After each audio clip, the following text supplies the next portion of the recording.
I am Rebecca Martinez, 29 years old, and until 6 months ago, I was married to Jake's desperate attempts to reconcile grew increasingly elaborate over the following weeks.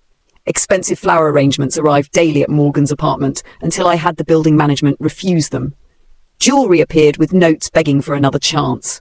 He waited outside my office building with grand gestures that embarrassed both of us. When gifts failed to move me, Jake enlisted mutual friends to plead his case. Most saw through his sudden change of heart, but a few suggested I consider reconciliation for both your sakes. None of them knew about the will's conditions, protected by legal confidentiality. His promises escalated to absurd levels. He vowed to put all remaining assets in my name. He offered to sign a contract giving me complete financial control. He suggested we renew our vows in an extravagant ceremony to prove his commitment. Each proposition revealed that his focus remained entirely on the money, not on repairing the relationship he had destroyed. Meanwhile, Thomas Mitchell moved swiftly to enforce Robert's will. We filed the necessary legal documents to activate the trust provision, triggering an immediate response from Jake's attorneys. They filed countersuits claiming fraud and undue influence, alleging I had manipulated Robert into creating the conditional bequest. The legal proceedings revealed disturbing evidence about Jake's actions. Email records showed he had indeed paid his divorce attorney a substantial bonus to downplay the will's conditions during our settlement negotiations. Bank statements documented millions already spent on luxury purchases and failed investments. Most damning were text messages with Ashley discussing how to get this divorce done before Rebecca finds out about the trust bullshit. The judge assigned to our case, an experienced family court magistrate named Judge Patricia Williams, made her disapproval of Jake's behavior clear during hearings. When evidence of the attorney's ethical violations surfaced, she referred the matter to the State Bar Association for investigation. After 4 months of legal proceedings, the court ruled entirely in my favor. The trust provision was deemed valid and enforceable, with Jake's attempts to circumvent it through deception constituting a clear violation of his uncle's legally expressed wishes. Judge Williams noted in her written decision that Jake's behavior represented a calculated attempt to defraud the intended beneficiary through willful concealment of material facts. With the ruling finalized, I suddenly found myself responsible for managing approximately $38 million. Jake had already squandered about $7 million on cars, properties, and investments that had failed spectacularly. The enormity of this change initially overwhelmed me.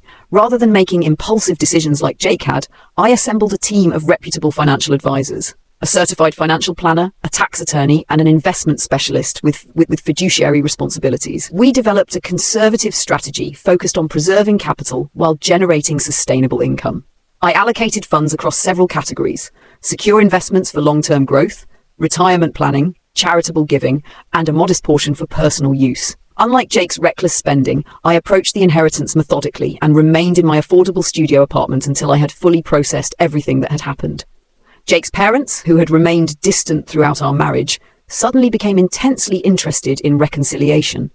His mother called repeatedly, first trying to appeal to my sense of family loyalty, then suggesting I was being vindictive by keeping family money from their son. Jake made mistakes, but he's still family, his mother argued during one particularly uncomfortable call. Robert would have wanted you to forgive him and share this inheritance. Robert made his wishes very clear, I responded calmly. He specifically anticipated this situation and planned accordingly. Their final attempt was a staged accidental meeting at a restaurant where they brought Jake to apologize once more.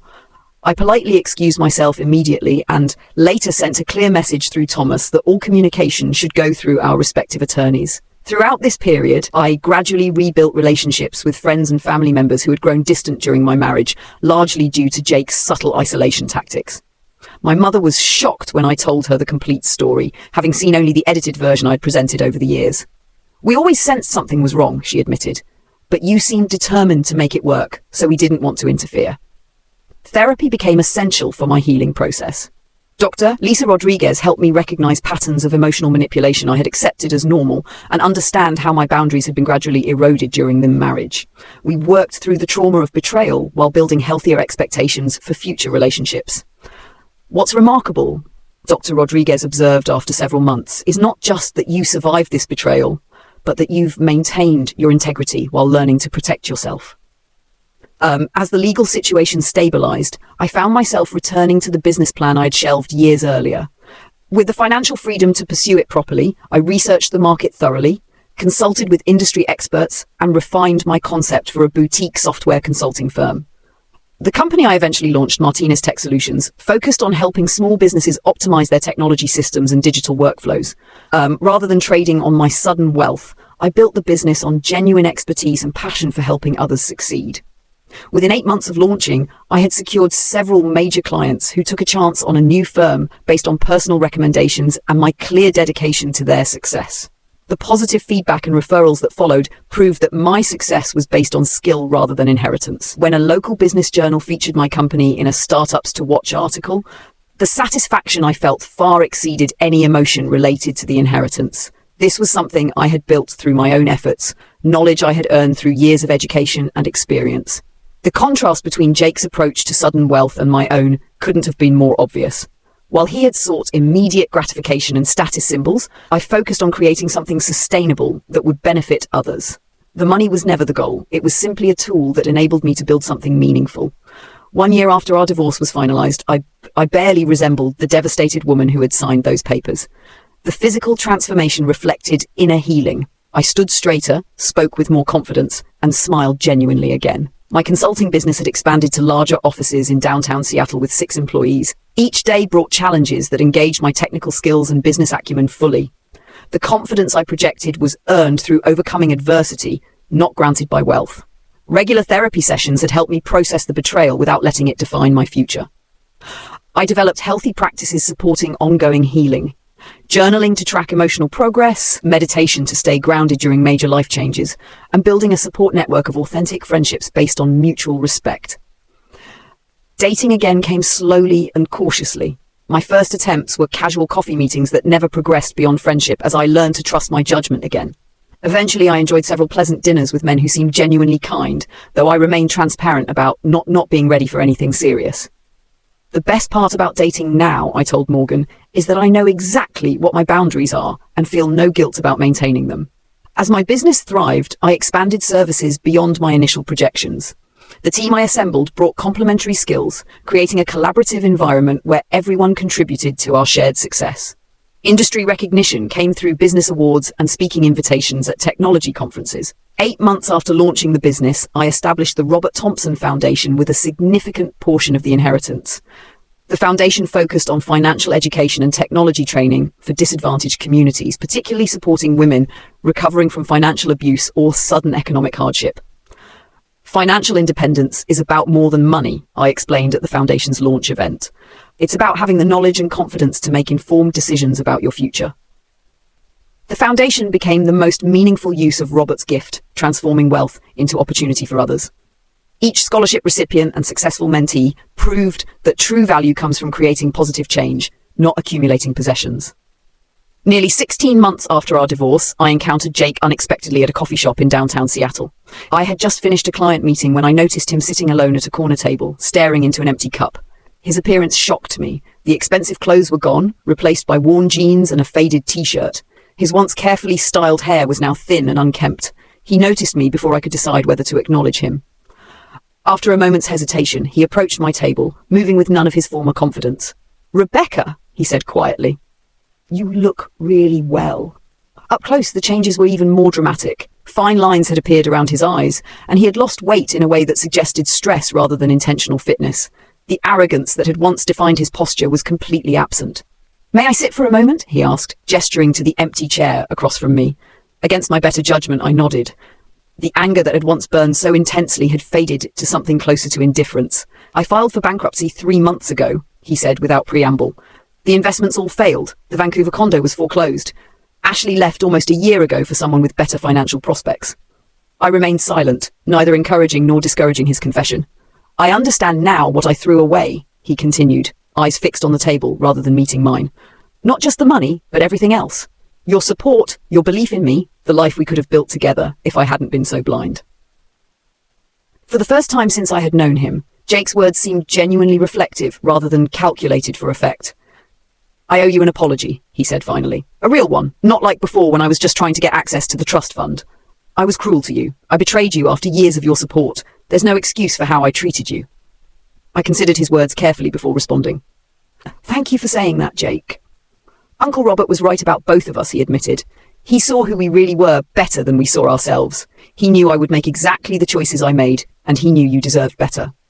The conversation lapsed into silence that was neither comfortable nor uncomfortable, simply existing in the space between two people who had once shared everything and now shared only complicated history.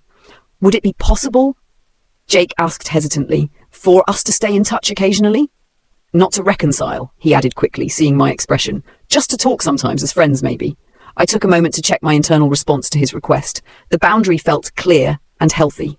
I don't think that would be good for either of us, Jake, I said gently. I truly wish you well and hope you find your path forward, but our lives need to remain separate. He nodded, accepting my decision without argument. As he stood to leave, I noticed the bill for his coffee still on the table. Making a split-second decision, I quietly paid it before leaving, not out of obligation, but as a final gesture of closure. Walking back to my office afterward, I reflected on how completely my understanding of worth had transformed. For years, I had tied my value to what I could provide others, the support I could offer, the stability I could create. Jake had defined worth through external validation and material possessions. Robert had seen through both of us, recognizing that true character reveals itself not when we have nothing, but when we suddenly have everything. Money hadn't corrupted Jake, it had simply amplified who he already was underneath. The inheritance that Jake had viewed as his ultimate destination had become my starting point. It provided not just financial security, but the freedom to create something meaningful aligned with my values. The wealth itself wasn't the gift. The opportunity to pursue authentic purpose was. The greatest irony was that in discarding me, Jake had lost everything he thought he wanted, while through being discarded, I had discovered who I really was.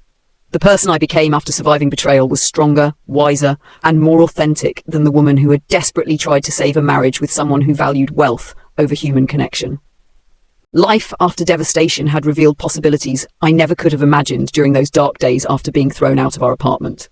The journey from breakdown to breakthrough had transformed not just my circumstances, but my fundamental understanding of resilience and self-worth. Looking toward the future, I felt genuine optimism, not because everything was perfect, but because I had discovered my capacity to create meaning from misfortune. Robert's posthumous gift hadn't been the money itself, but the opportunity to rebuild on a foundation of authenticity rather than accommodation. The betrayal that once threatened to define my story had become merely one chapter in a much larger narrative of growth and self-discovery. For that unexpected transformation, I felt a profound gratitude that surprised me with its depth. I hope some of you have experienced situations where what initially seemed like devastating loss eventually led to something better in your lives. Has anyone else discovered their true strength only after being pushed beyond what they thought they could handle? I'd love to hear your stories in the comments below. If this story resonated with you, please hit the like button and subscribe for more stories about finding unexpected strength in difficult situations. Thank you for taking the time to read about my journey. And remember that sometimes losing what you thought you wanted can lead you directly to what you actually deserve. Thompson for 5 years. I worked as a software engineer while supporting his dream of becoming a professional musician, even when gigs were scarce and money was tight. Jake's uncle, Robert Thompson, was like a father to me in ways Jake never appreciated. When Robert passed away and left Jake $45 million, my world turned upside down overnight. The loving husband I knew disappeared, replaced by a stranger who told me, "You're nothing but dead weight now," as he kicked me out of our Seattle apartment. What Jake didn't know was that Uncle Robert had seen this coming from miles away, and his will contained a clause that would make my cheating ex's head spin. Growing up in Portland, Oregon, I was raised by a single mother who worked 2 jobs to keep us afloat. Mom taught me that education was the only way to break the cycle of financial struggle that had plagued our family for generations. I excelled in mathematics and computer science, earning a full scholarship to Oregon State University, where I graduated summa cum laude with a degree in software engineering. My first job at a tech startup in Portland paid well enough for me to help my mother with her medical bills while building my own savings. I had always been naturally frugal, keeping detailed budgets and planning for the future. Friends often joked that I was too serious about money, but growing up poor had taught me to value every dollar. My dream was to eventually start my own software development company, but that goal took a back seat when I met Jake. We met at a music festival in Portland 3 years after I graduated college. Jake was performing with his band Electric Souls on one of the smaller stages, and his energy was magnetic. He had shoulder-length brown hair, intense green eyes, and played guitar with a passion that made the crowd forget they were standing in the rain. After their set, he approached me at the beer tent with a confident smile and said, "I saw you singing along to every song." Either you're our biggest fan or you have excellent taste in music. His charm was undeniable. Jake told me about his dreams of making it big in the music industry, touring the country and creating songs that would outlive him. Music isn't just entertainment, he said that night, as we talked until sunrise. It's how we connect souls across time and space. When I play, I'm touching something eternal. I was captivated by his artistic vision and the vulnerable way he spoke about his craft. We dated for 2 years before Jake proposed during a weekend trip to Crater Lake. The ring was simple but beautiful, and when he got down on one knee beside the crystal clear water, he said, "Rebecca, you're my harmony in a world full of noise. Will you marry me?" I said yes without hesitation, believing I had found my soulmate. Our wedding was a small ceremony in my mother's backyard, with Jake's band providing the music. Looking back, there were warning signs I chose to ignore. Jake had been fired from his day job at a music store just weeks before the wedding for showing up late repeatedly. He assured me it was because his boss didn't understand artists and that he needed to focus on his music anyway. I believed him because I wanted to support his dreams.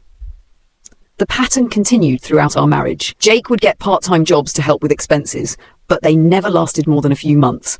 There was always a story about unfair treatment, scheduling conflicts with band practice, or managers who stifled his creativity. Meanwhile, our financial stability depended entirely on my software engineering salary. I took on freelance projects in the evenings and weekends to supplement our income, often working until midnight while Jake practiced with his band in our garage. When I suggested he might consider more stable work until his music career took off, he accused me of not believing in his talent. "Real artists don't compromise their vision for corporate security," he would say. I thought you understood me better than that.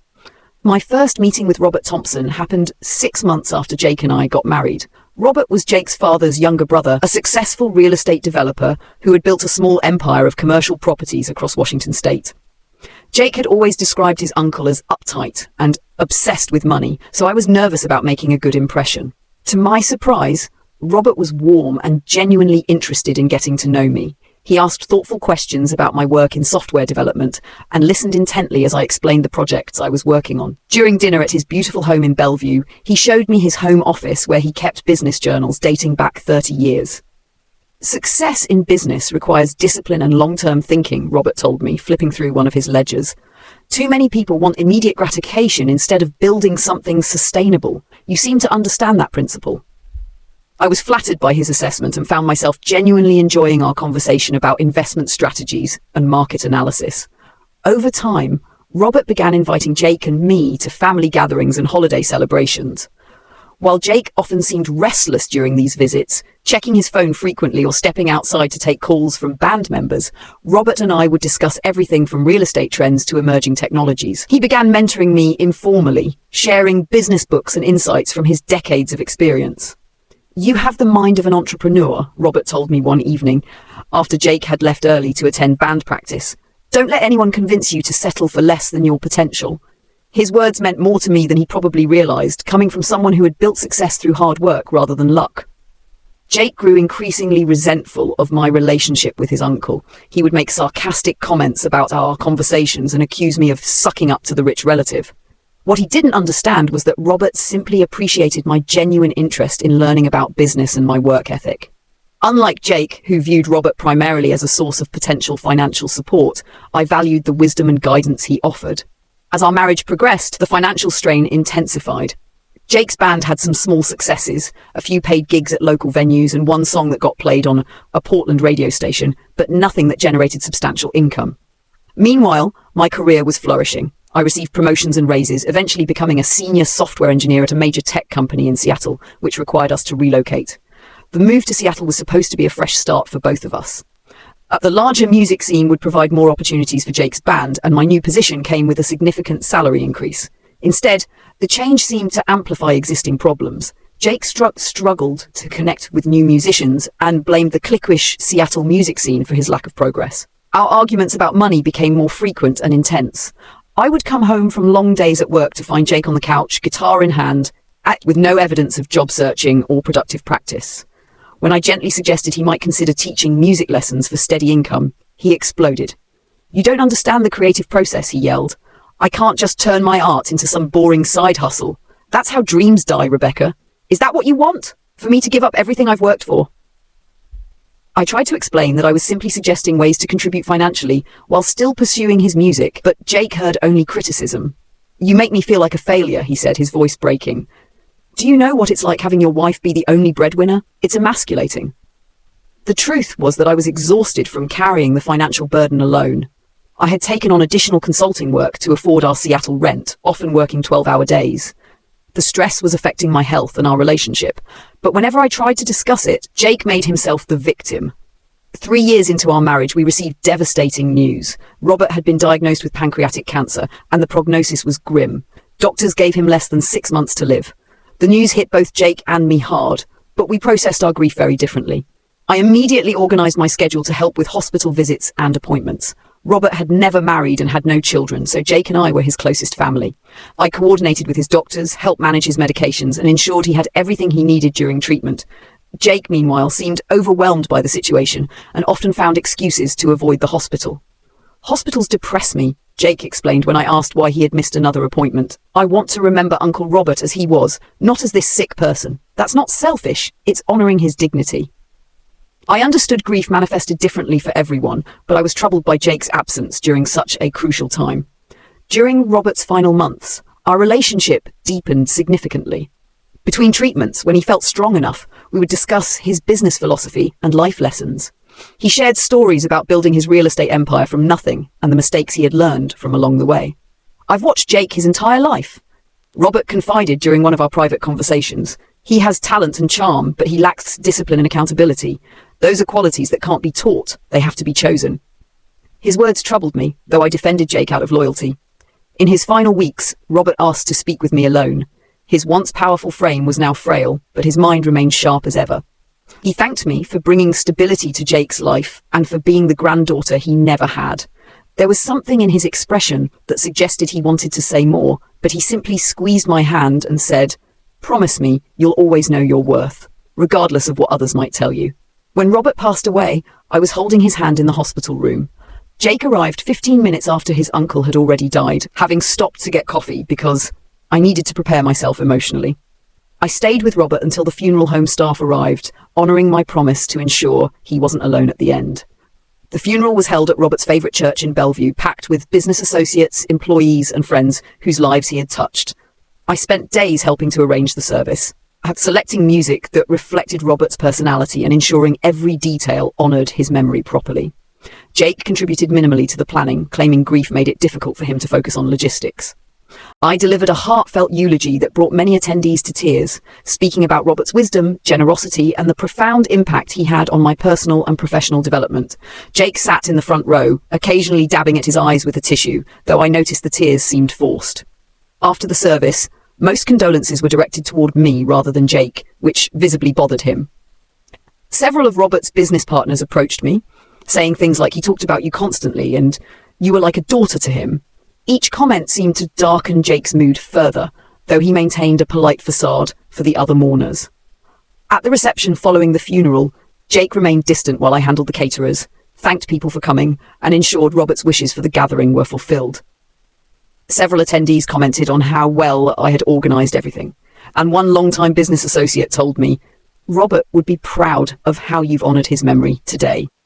3 days after the funeral, we met with Robert's attorney, Michael Davidson, for the reading of the will. The law office was impressive and formal, with Jake and me seated across from the mahogany desk where Mr. Davidson had arranged the documents. I expected some money to be left to Jake, but nothing could have prepared me for what came next. "To my nephew, Jake Thompson," Mr. Davidson read, "I leave the sum of $45 million to be distributed according to the conditions outlined in the attached trust documents." The room fell completely silent. Jake's expression transformed instantly from somber grief to stunned elation. He grabbed my hand so tightly it hurt, but I was too shocked to react. Robert had been successful, but none of us had imagined he was worth that much money. Mr. Davidson continued reading, detailing smaller bequests to charities and long-time employees. I noticed his careful phrasing about Jake's inheritance, mentioning provisions and conditions within the attached documentation, but in the moment, the significance escaped me. Jake certainly wasn't listening to these details. His mind was already racing with possibilities. "We need to celebrate," Jake announced as soon as we left the attorney's office. Without consulting me, he made reservations at the most expensive restaurant in downtown Seattle, ordering champagne and calling his band members to join us. His grief had completely vanished, replaced by euphoric planning for how to spend his newfound wealth. The next morning, I woke to find Jake on the phone with a luxury car dealership. By afternoon, he had purchased a $180,000 Tesla Model S Plaid without discussing it with me. When I expressed surprise at the impulsive purchase, he dismissed my concerns with a wave of his hand. "It's my inheritance, Rebecca. I don't need permission to spend it." There was an edge to his voice I had never heard before, cold and dismissive, in a way that made my stomach clench with unease. Within days, dramatic changes became apparent. Jake moved large sums of money into new accounts with only his name on them. When I tried to log into our joint banking app to check our household expenses, I discovered the passwords had been changed. He brushed off my questions, saying he was organizing things and would explain everything later. New people suddenly appeared in our lives. Jake reconnected with musicians I had never heard him mention before, and business associates materialized with investment opportunities that needed immediate attention. Our apartment, once a peaceful refuge after long work days, was constantly filled with these strangers discussing deals and ventures I wasn't included in. Jake's spending escalated dramatically. Designer clothes replaced his entire wardrobe overnight. He spoke casually about buying vacation homes in Hawaii and Colorado. Dinners at exclusive restaurants became nightly occurrences, usually without me invited. When I asked about these expenses, Jake acted annoyed and dismissive. "Do you realize how much money I have now?" he said with condescension. "These purchases are nothing. You need to adjust your thinking and stop nickel and diming everything like we're still poor." I tried to reconnect with the man I had married, believing grief and sudden wealth were causing temporary personality changes. I prepared his favorite meal one evening, homemade pasta with a marinara sauce recipe I had perfected over years of practice, setting the table with candles and wine. He never came home. My calls went straight to voicemail, and he returned after 2 a.m. smelling of expensive perfume and alcohol, mumbling something about a business dinner before passing out on the couch. The next morning, I attempted to discuss our future plans now that our financial situation had changed so dramatically. Perhaps I could reduce my working hours and we could finally start the family we had talked about during our engagement. Maybe we could buy a house with space for Jake to have a proper music studio. Jake gave vague, non-committal responses while scrolling through his phone. "We have plenty of time to figure that stuff out," he said dismissively. "I need to focus on managing this money right now. These opportunities won't wait." When I gently suggested grief counseling, noting that his dramatic behavioral change might be related to losing Robert, Jake scoffed at the idea. "I don't need a therapist," he snapped. "I need you to stop analyzing me and give me some space to process this new reality." 3 weeks after the funeral, I finally confronted him directly about what was happening to our marriage. After another night of him returning home at dawn with thin excuses about late meetings, I asked where our relationship stood in his new life. "Nothing is happening to our marriage," he said coldly. "But something is happening with you. You've become controlling and needy since the money came in. Maybe you're jealous that I'm finally successful while you've been holding your career over my head for years." The accusation was so unfair and hurtful that I could barely form a response. I had worked extra hours for years to support his music dreams, never once making him feel guilty about the financial imbalance. Now he was rewriting our entire history, casting me as some kind of manipulative oppressor. "Maybe you're finally seeing me for who I really am," Jake continued with a cruel smile, "instead of who you tried to shape me into." Our joint checking account, which had once contained our combined savings, was nearly empty. Large withdrawals appeared daily with no explanation. When I confronted Jake about these financial changes, he brushed me off, claiming he had moved funds to better investment vehicles that I wouldn't understand. One morning, I found a receipt in his jacket pocket for a $3,000 dinner at a restaurant we had once considered for our anniversary but deemed too expensive. The bill included $150 per glass wine and multiple entrees. When I asked about it, Jake claimed it was a business dinner, but couldn't explain why it had occurred at midnight a Saturday. My suspicions intensified when credit card statements began arriving, showing charges for jewelry I had never received and hotel rooms in our own city. Jake had also made a down payment on a waterfront condo in Vancouver without mentioning it to me. The real estate agent called our apartment to confirm details, shocked when I knew nothing about the purchase. "Your husband said it was a surprise for his wife," she said apologetically. "I assumed you were aware of the transaction." The confirmation of my worst fears came through a misdirected text message. Jake's phone chimed one morning while he was in the shower, and thinking it might be important, I glanced at the screen. The message was from someone named Ashley. "Last night was incredible. When can you get away from her again?" My hands trembled as I scrolled through previous messages, each one more devastating than the last. Photos, intimate conversations, detailed plans for their next meeting, all while I had been working overtime to support us before the inheritance. The evidence suggested the affair had begun shortly after Robert's funeral, when Jake's priorities had shifted so dramatically. That afternoon, I received a call from my friend Morgan, hesitant and uncomfortable. "I don't know how to tell you this," she began slowly, "but I saw Jake yesterday at Pike Place Market with a woman. They were very affectionate, holding hands and kissing. I thought you should know." When Jake returned home that evening, I placed his phone and the credit card statements on our kitchen table. I calmly described what Morgan had witnessed and asked for the truth, keeping my voice steady despite feeling like my world was crumbling. Jake's reaction shifted from shock to denial to anger within seconds. He accused me of violating his privacy and spying on him. When I remained calm and pointed to the evidence, his strategy changed completely. "Fine," he finally said with cold detachment. "So what if I'm seeing someone I deserve to be happy for once in my life?" "You're married," I reminded him, still struggling to process his callousness. "To someone who can't give me what I need," he replied cruelly. "Ashley understands me in ways you never could. She appreciates my vision and supports my dreams without constantly worrying about budgets and responsibility." The cruelty escalated as he compared us, describing Ashley's youth, appearance and willingness to live life to the fullest instead of my constant focus on practical concerns. Each word was calculated to cause maximum pain, and he delivered them with a satisfaction that revealed how long he had been holding these thoughts. "I settled for you, Rebecca," Jake continued, his voice dripping with contempt. "You were safe and stable when I needed that, but I always resented how Uncle Robert preferred you, how he listened to your opinions instead of mine. Did you enjoy playing the perfect niece he never had?" "I supported you for years," I said, fighting back tears. "I believed in your music when no one else did." "You supported me because you could control me," he countered. "You loved having me dependent on you, knowing I couldn't leave. Well, guess what? I don't need you anymore. I can have anyone I want now." His accusations were so contrary to reality that I struggled to comprehend them. He was rewriting our entire relationship, casting himself as the victim and me as some kind of financial manipulator. When I had been the one working 60-hour weeks to keep us afloat while he pursued one failed musical venture after another. Despite the devastating revelations, part of me still wanted to save our marriage. I suggested counselling, reminding him of the vows we had made and the love we had once shared. I even offered to sign a post-nuptial agreement if he was concerned about protecting his inheritance. Jake laughed coldly at my suggestions. "Counselling won't fix this, Rebecca. I've moved on. You should too." That evening, as the full reality of the situation hit me, I experienced my first panic attack. My breathing became shallow and rapid, the room spun around me, and I felt like I was drowning. Jake watched impassively as I struggled to catch my breath, making no move to help or comfort me. When I had finally collected myself, Jake went upstairs and returned with a suitcase, which he began filling with my clothes from our closet. "I've already contacted divorce lawyers," he said matter-of-factly. "They'll be in touch soon.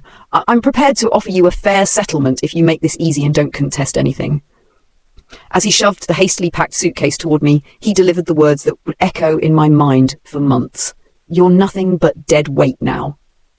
Standing in the doorway of what had been our home for 3 years, I looked back at the stranger who had replaced my husband and realized that money hadn't changed Jake. It had simply revealed who he truly was underneath the charming facade. The first night after being thrown out of my apartment, I sat in my car in the parking lot for hours, unable to process what had just happened. Eventually, I called my friend Morgan, who immediately offered her spare bedroom. When I arrived at her place with my suitcase and red-rimmed eyes, she wrapped me in a hug without asking questions. The next few days passed in a haze of shock and disbelief. My body reacted to the trauma with physical symptoms, uncontrollable shaking, nausea that made eating impossible, and a disconnected feeling, as if I were observing my life from outside my body. Morgan brought me tea and crackers, sitting quietly beside me as I stared at the wall. 5 years? I whispered one morning.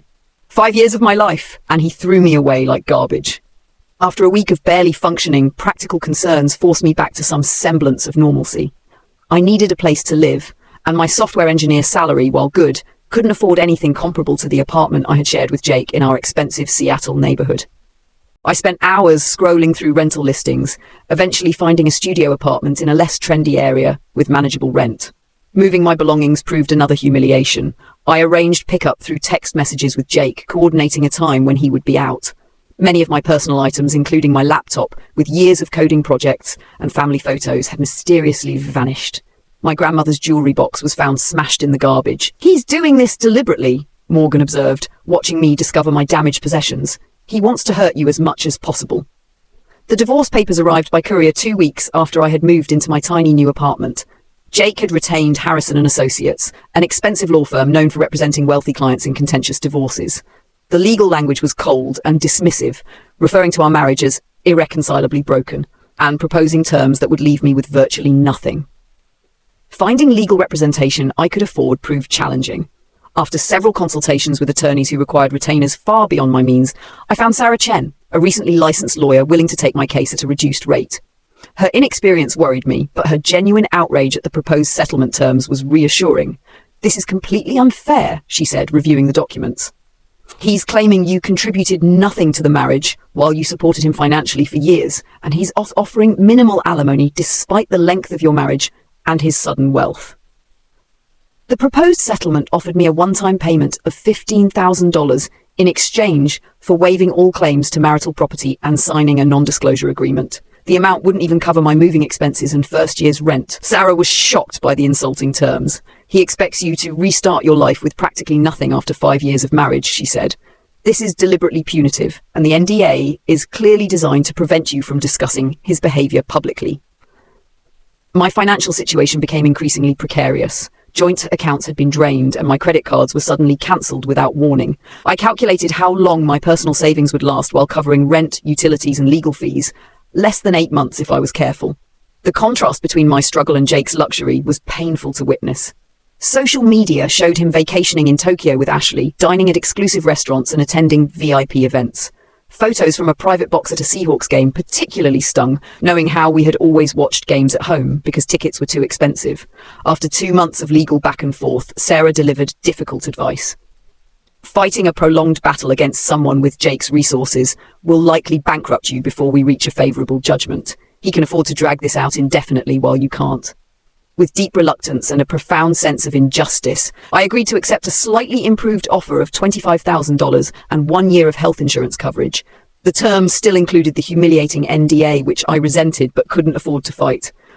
The day I signed the settlement agreement, my hand shook so badly I could barely write my signature. Jake wasn't present, having delegated everything to his attorneys. I felt hollow inside, as if something essential had been scraped away. For the final divorce hearing, I arrived at the courthouse early, wearing my most professional outfit. Jake arrived 20 minutes late, stepping out of a luxury BMW where Ashley waited, checking her manicured nails. He wore an expensive new suit and designer watch, looking tanned and completely unaffected by the dissolution of our marriage. Inside the courtroom, Jake performed polite concern for the judge and attorneys present. "I hope you're doing well, Rebecca," he said with a smile that didn't reach his eyes. "You look good."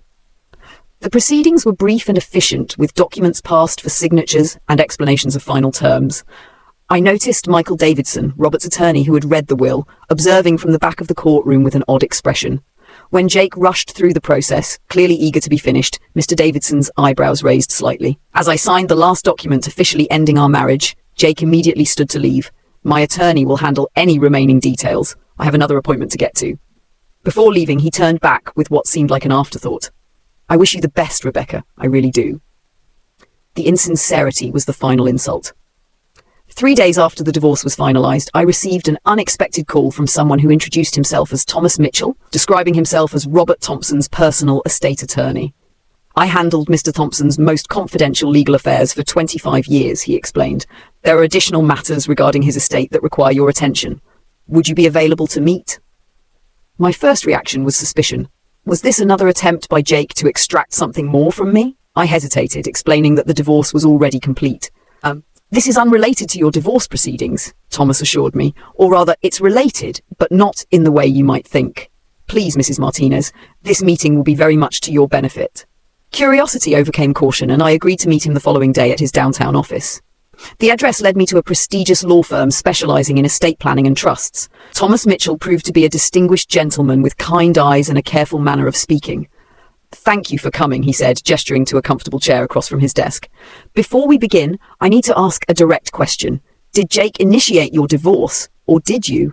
The question seemed strange, but I answered honestly. He did. He had already contacted lawyers before telling me he wanted to end our marriage. Thomas nodded, making a note. "And did you contest the divorce or attempt reconciliation?" I explained that I had initially suggested counselling and tried to save our marriage, but Jake had been determined to end things as quickly as possible. "I see," Thomas said, seeming satisfied with my responses. "That confirms what I suspected." He opened his desk drawer and removed a sealed envelope. Robert Thompson wasn't just my client. He was my friend for over 2 decades. He shared his concerns about Jake's character and judgment with me on multiple occasions. My confusion must have been evident because Thomas continued with a gentle smile. Mrs. Martinez, may I ask directly, did you actually read the complete will document yourself, or did you rely on the summary provided during the reading? I realized with embarrassment that while I had been given a copy of the will, I had never read it thoroughly. Between the shock of the inheritance amount and everything that followed, I had assumed the attorney had covered all relevant points. Thomas let out a surprised chuckle. You never read the actual will, he said, shaking his head. Robert predicted this might happen. He opened the envelope and placed a document before me, highlighting a specific section. My hands trembled as I read the marked passage. The $45 million inheritance to Jake was indeed specified, but with conditions that had been deliberately downplayed during the public reading. The aforementioned sum of $45 million is bequeathed to my nephew, Jake Thompson, conditional upon his remaining married to Rebecca Martinez for a minimum period of 7 years following my death. During this period, the principal shall be held in trust, with only income distributed. Should Jake initiate divorce proceedings or legal separation from Rebecca within this 7-year period, 85% of the remaining principal and all accumulated interest shall immediately revert to Rebecca Martinez to be placed in a trust under her sole control. Below the formal language was a handwritten letter from Robert addressed specifically to me. Rebecca, if you are reading this letter, then Jake has made the choice I feared he would make. I have watched you support my nephew emotionally and financially for years, demonstrating the character and values he has never developed. I have observed his resentment of our relationship and his sense of entitlement regarding money he has not earned. This provision is not designed to trap either of you in an unhappy marriage, but to protect you should Jake reveal his true nature once significant wealth enters the equation. You have been more of a family member to me than Jake ever was, showing the integrity and wisdom I tried unsuccessfully to instill in him. Money cannot purchase happiness or character, but in your hands I trust it will be used responsibly and meaningfully. Please forgive an old man's strategic thinking, but I needed to ensure that justice would prevail if my worst fears about Jake's character proved accurate. You deserve so much better than what he has given you. Tears blurred my vision as I finished reading Robert's words. The room seemed to tilt around me as I processed the implications of what I had just learned. Is this legally enforceable? I asked, my voice barely audible. Completely, Thomas confirmed. Robert created an ironclad trust with these specific conditions. Jake's attorney was legally obligated to explain these terms to him during the will reading. But he never mentioned any conditions to me, I said, pieces suddenly falling into place. He rushed through the divorce as quickly as possible. Thomas's expression darkened. That suggests Jake either paid for information to be withheld from you or discovered the terms later and tried to finalize the divorce before you became aware. Either scenario constitutes fraud. He leaned forward, placing his business card on the desk. I would be honored to represent you in this matter, and Robert's estate will cover all legal fees. He would have wanted me to ensure his wishes were properly honored. Before I could respond, my phone began vibrating continuously. Text messages and missed calls from Jake flooded the screen, each more desperate than the last. We need to talk immediately. There's been a huge misunderstanding. Please call me back. It's Rebecca. I made a terrible mistake. We can fix this. Thomas observed the notifications with raised eyebrows. It appears Jake has just discovered you've met with me. His timing is remarkably predictable. That evening, as I sat in Morgan's apartment trying to process this incredible revelation, the doorbell rang insistently. Morgan peered through the peephole and turned to me with wide eyes. It's Jake, she whispered. He looks completely different. When I finally agreed to speak with him through the door, the contrast to our last encounter was shocking. Gone was the confident, cruel man who had discarded me. Before me stood someone pale and shaken, his expensive clothes wrinkled, his usually styled hair disheveled. The arrogance had completely vanished. Rebecca, please, he began, his voice trembling. There's been a terrible misunderstanding about the will. I've made a huge mistake rushing into this divorce. What mistake exactly? I asked calmly, surprised by my steady voice. The divorce, he said quickly. It was hasty and unnecessary. I was confused, grieving Uncle Robert, not thinking clearly about what I was doing. You seemed very clear when you told me I was dead weight, I replied evenly. Jake flinched as his own words were thrown back at him. I didn't mean that. I was under enormous pressure, trying to figure out how to handle the inheritance responsibly. I said terrible things I'll regret forever. His performance might have been convincing if I hadn't just read Robert's letter. I studied Jake's face, seeing desperation and calculation behind the apparent remorse. I still love you, he continued frantically. We can fix this. We can reconcile and start over. I'll do whatever it takes to make this right. I asked the question that would reveal everything. When exactly did you find out about the conditions in Robert's will? His hesitation told me everything I needed to know. The guilty look that flashed across his face confirmed Thomas's suspicion that Jake had known about the 7-year condition, but gambled that I wouldn't discover it until after our divorce was finalized. The divorce is already final, Jake, I said quietly. The facade crumbled instantly. Jake fell to his knees on Morgan's doorstep, all pretense abandoned. Please, you don't understand what this means. I've already spent millions on investments and properties. Ashley left when the money started running out. I need your help, Rebecca. Now you need my help, I repeated, the irony overwhelming. I got carried away, he pleaded, tears streaming down his face. The money, the attention, the possibilities, it was intoxicating. I wasn't thinking straight. We can get remarried and satisfy the trust conditions. I'll give you anything you want. Looking at him begging on the doorstep, I reflected on how differently I would have handled sudden wealth. I would have secured our future, invested wisely, maybe finally started the software company I dreamed of. Instead, Jake had blown through millions on luxury items and risky ventures. You were right about one thing, Jake, I said finally. I am dead weight now. To you.